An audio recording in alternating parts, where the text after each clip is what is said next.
Hello and welcome to Martin Maths. We're doing a quick video for Introduction to Algebra. So I've actually got a primary student guest presenter with me who's going to help me through answering a question that you might see in primary school. We've got 3 plus block, or some unknown is 7. What would go in that block there? 4. Okay, because what do you add to 3? And you add 4. And you might want to use your number line. If that's 0 and that's 3, and you want to work to 7, you'd count 1, 2, 3. And you might use a number line, or you might kind of know what it is. But when you introduce algebra, what do we start to put in place of that block? X. Or any letter as a variable. And the variable is the same as the unknown, and we start to solve for that. Okay, so I'm going to put a different question to you. What if x plus 4 equals 13? So that's the way we start to present a question maybe in secondary school. Primary school, you might be used to a number line, all this blocks. Instead of a block, we've now got x plus 4 is 13. So what is x in this case? X equals 9. Okay, very good. So you might want to use your number line to count 1, 2, 3, 4, 5, 6, 7, 8, 9 and get to 13.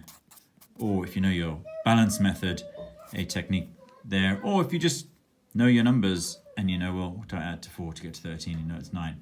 Right, so it sounds like I've got a student who, even though he's primary, he knows his stuff. I'm going to start to challenge him. So I'm going to put a 2-step question to him. 5x, actually this is a 3-step question. No, maybe it's still 2-step. Maybe it's still 2-step. Yeah, 2-step. Right, 5x plus 3 is 18. What do I do there? You do 5 times something plus 3 equals 18. X would equal 3. And how did you get that? Something plus 3 equals 18. That would be 15. Okay, so you know that would have to be 15. Yep, and 5 times 3 equals 15. Very good. So we've kind of done undoing of the, as students who I've taught know the balance method. We've undone that by subtracting the 3 on both sides. So we know that 5x must equal 15.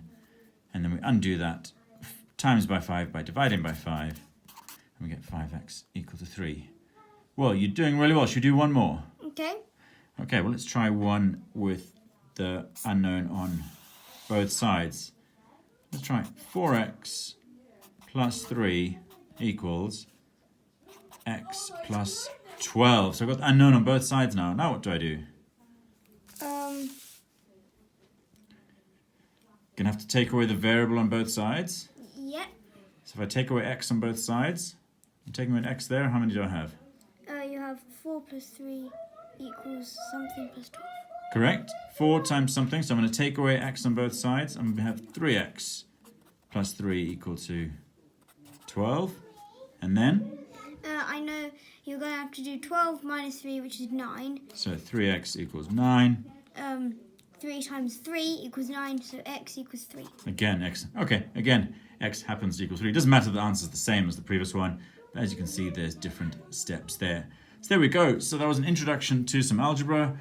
If we were replacing that block for a letter or a variable, starting to set up an equation like you might see at secondary school all the way up to GCSE, having a 2-step here, and even having an example where the unknown is on both sides. So thanks for watching. Don't forget to like, subscribe, and share. And thank you to my guest presenter. Goodbye. Goodbye.